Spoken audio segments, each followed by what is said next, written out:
Hola, mi nombre es Mario Hugo Cuellar Meléndez, tengo 40 años, soy historiador con estudios en posgrado en Historia y Etnohistoria por la Escuela Nacional de Antropología e Historia.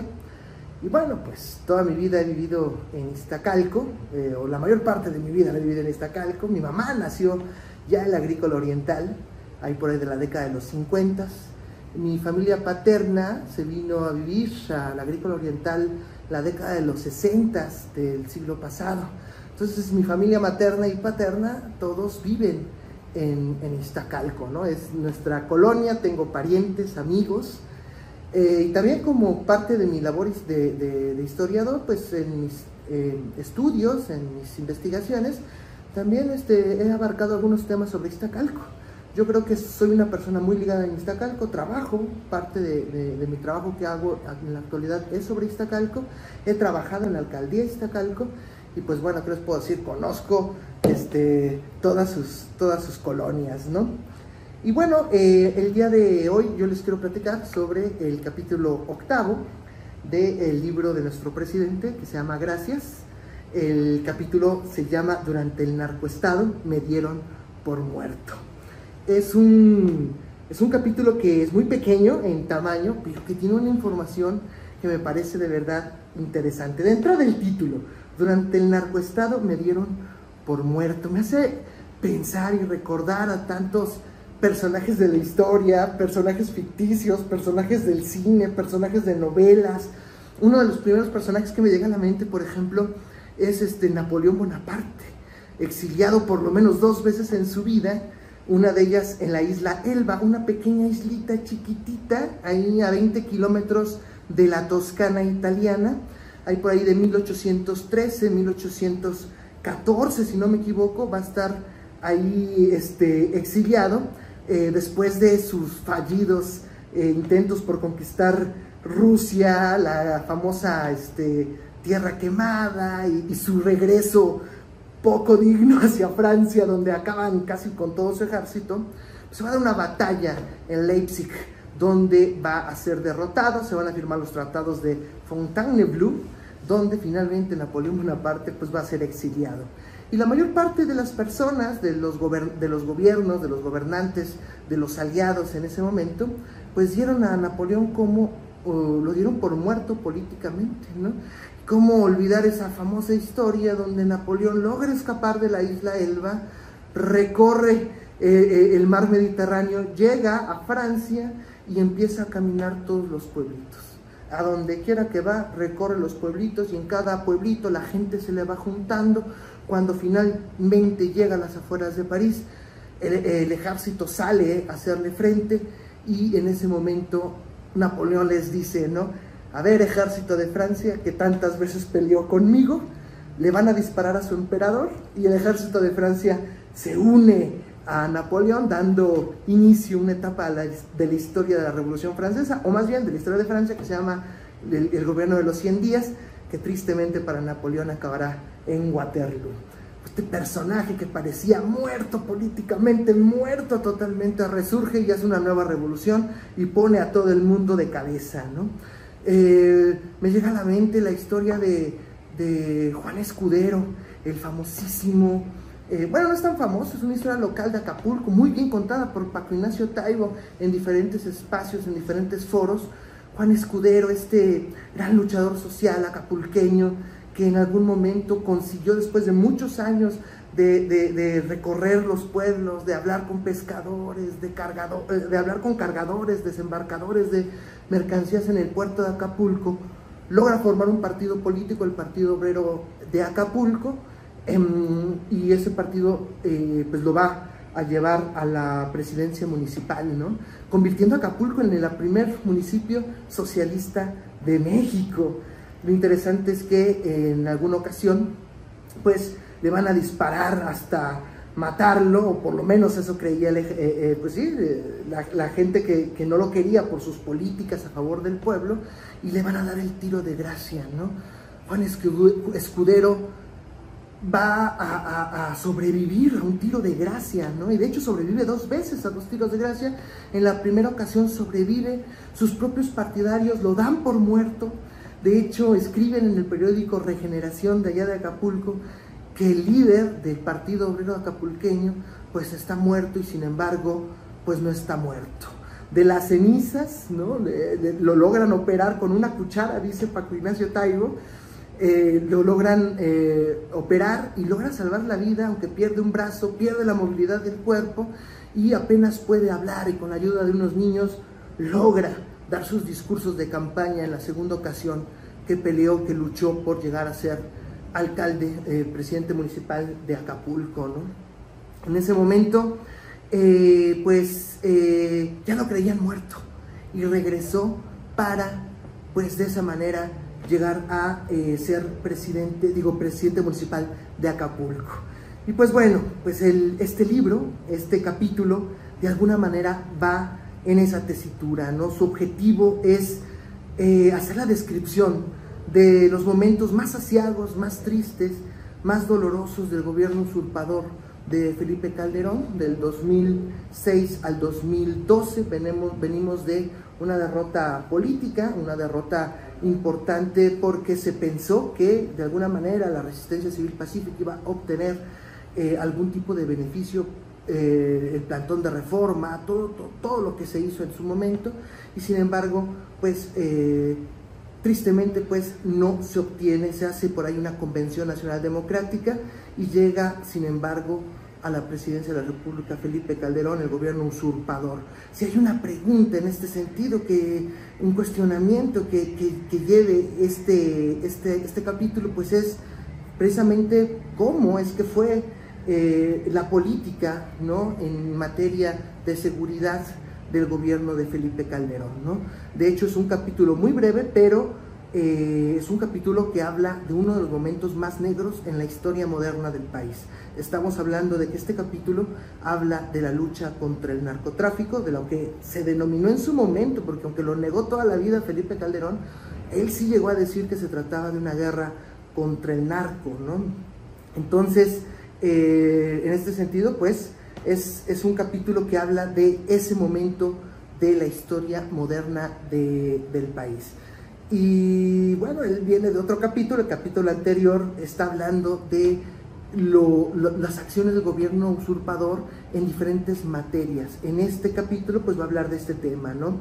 Y va a describir, va a darnos características, Andrés Manuel va a dar características sobre sobre los grandes daños que provocó la política del gobierno usurpador, ¿no? Y habla de varias: infiltración de la delincuencia en el gobierno. El caso más paradigmático, sin duda alguna, es Genaro García Luna, que fue la mano derecha del presidente, y asimismo pues era el encargado de llevar la política de seguridad en el país. Él habla de una dependencia vergonzosa y subordinada al gobierno de los Estados Unidos, y bueno, y que sin duda alguna Andrés Manuel nos comenta, nos propone, no se le puede llamar de otra manera, sin duda, con el paso del tiempo, a distancia de los años, fue un narcoestado, ¿no? Sin embargo, ahí Andrés Manuel nos platica que Felipe Calderón probablemente no estuvo tan enterado de muchas de estas cosas. Seguramente, nos dice Andrés Manuel, Calderón nunca imaginó lo que provocaría la guerra contra el narco, ¿no? Y probablemente no lo haya hecho tan intencionadamente. Más bien sus acciones se derivaron de una falta de principios, de un fanatismo conservador, ¿no? Donde cuando llega una persona con estas características al poder, pues va a actuar de una manera represiva, autoritaria, ¿no? Va a imponer el orden a pesar de lo que pueda provocar, a pesar de que haya violaciones a los derechos humanos, a pesar de que sus políticas sean extremistas, de que sean reaccionarias. Pues una persona con falta de principios y con un conservadurismo extremo, pues va a actuar así.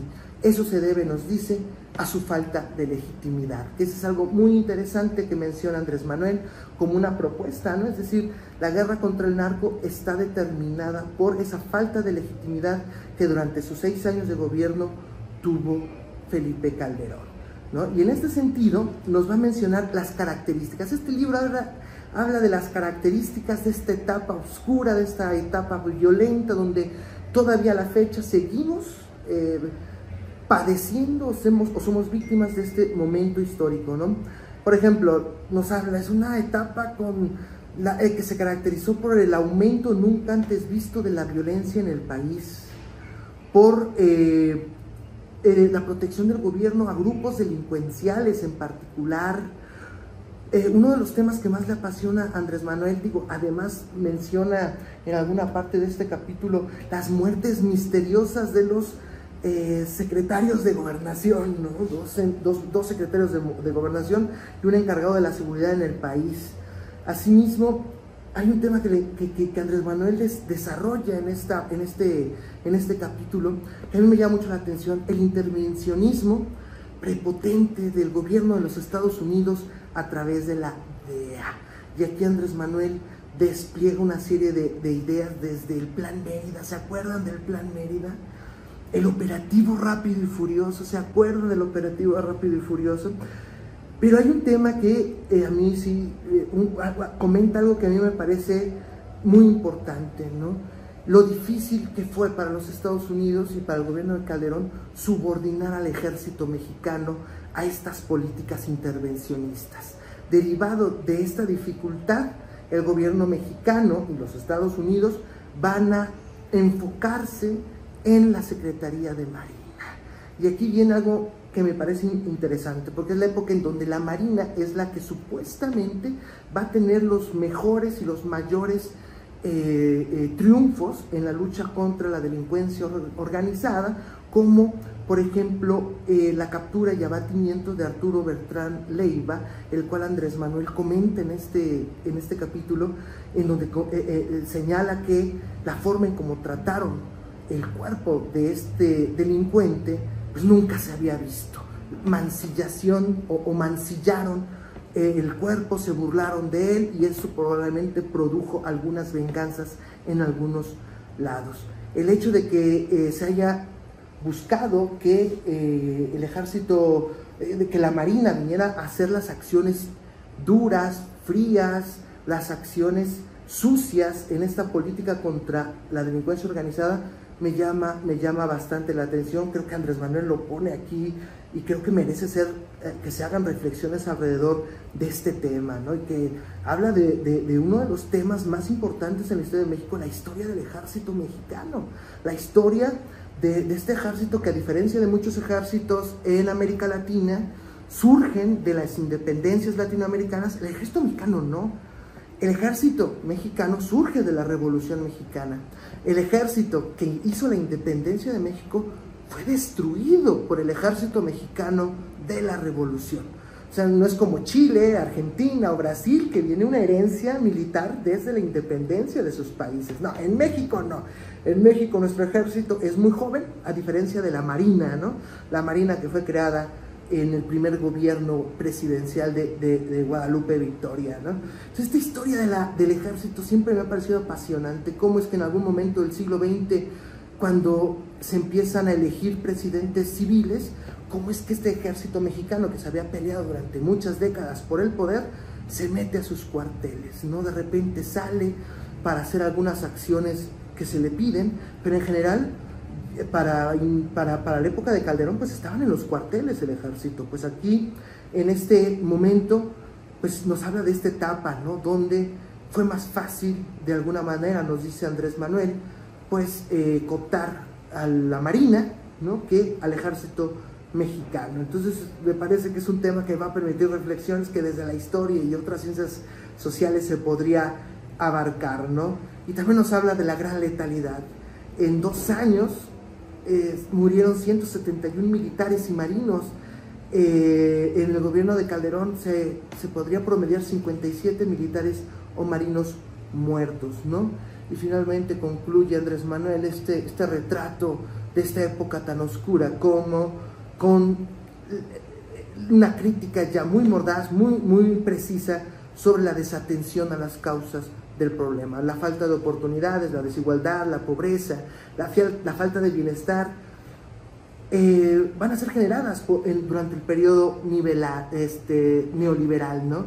Esto va a romper de alguna manera el tejido social. Sin embargo, a pesar de que estos gobiernos neoliberales son los que terminan por romper el tejido social, Este gobierno espurio intenta apaciguar la violencia, que es multifactorial, nos dice Andrés Manuel, a través de más violencia, corregir el mal sin hacer el bien.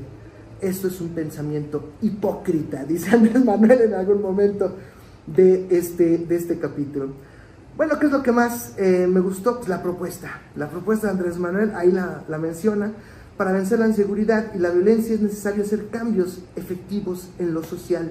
Para conseguir una sociedad más humana es necesario combatir la desigualdad para evitar la frustración y las tensiones que provoca. Importante para la gobernanza, enfrentar el desempleo, la pobreza, la desintegración familiar y la pérdida de valores, e integrar a los jóvenes al trabajo y al estudio. Esta propuesta, que es lo que llevó a cabo durante su gobierno, pues es de largo aliento, no nos da una respuesta como algunas personas quisieran, inmediata. Sin embargo, siempre respetando la ley, se continúa la lucha contra la delincuencia organizada, ¿no? La reflexión final a la que yo quisiera comentar, pues tiene que ver con este discurso que ha venido construyendo Andrés Manuel a lo largo del tiempo, y que este capítulo nos lo deja, y que yo empecé este pequeño video con algo parecido, ¿no? Él dice: a pesar de todos estos años negros, violentos y autoritarios, yo salí ileso a estos años. El autoritarismo fue brutal, pero yo salí ileso. ¿Qué fue lo que me salvó? Reflexiona: mis giras a ras de tierra me salvaron. Le llegaban rumores a Felipe Calderón. ¿Y qué pasó con Andrés Manuel? Y la gente le decía: ahí se junta en los pueblos con 10 o 20 personas. Y Andrés Manuel entonces fue declarado muerto políticamente durante estos años oscuros, ¿no? Y esto, dice Andrés Manuel, literalmente lo dice en todo sentido: el que me declararan muerto políticamente fue un milagro, porque me dejaron trabajar. De esta manera recorre 2.456 municipios, entre ellos los 418 de Oaxaca. Se mantuvo encendida la llama de la esperanza. Y a lo mejor parece banal lo que voy a comentar, pero ahí por ahí de los 90s se hizo una telenovela, si no creo que fue en 1996, que se llamaba La Antorcha Encendida, ¿no? Ya era un chamaquito que me gustaba leer la historia, y me acuerdo que esta telenovela que se llamaba La Antorcha Encendida, se llamaba de alguna manera La Antorcha Encendida. En algunos de sus capítulos hablaba sobre el fin de Morelos, y de cómo la gente, estos guerrilleros que andaban con Morelos, mantienen la antorcha encendida en los momentos más difíciles. Me refiero a particularmente Vicente Guerrero, a gente como, por supuesto, José Adauto Victoriano Huerta. Entonces, estos discursos de las antorchas encendidas, este discurso de que él mantuvo en estos años aciagos la llama encendida, pues me parece fabuloso, me llama la atención. Creo que mi reflexión es esa, que este libro también va construyendo un discurso alrededor de su lucha, un discurso alrededor de la lucha de mucha gente, y sin duda alguna este capítulo es uno de los más tristes, aciagos. Les vuelvo a repetir, veníamos de la derrota del campamento, de la Convención Nacional Democrática, y sin embargo él siguió pueblo por pueblo, ¿no? A lo mejor muchos en aquel momento, pues yo recuerdo haber sacado mi credencial de protagonista del cambio verdadero de la Convención Nacional Democrática, pero de repente Andrés Manuel, en esos años aciagos, pues sí se sabía poco de él. Sabíamos que andaba recorriendo todos los municipios del país, y justamente él habla que en esos años pues lo dieron por muerto. Pues esta es mi reflexión final, pues muchas gracias. Capítulo 8, se los recomiendo, igual que todo el libro, y pues nos estamos viendo.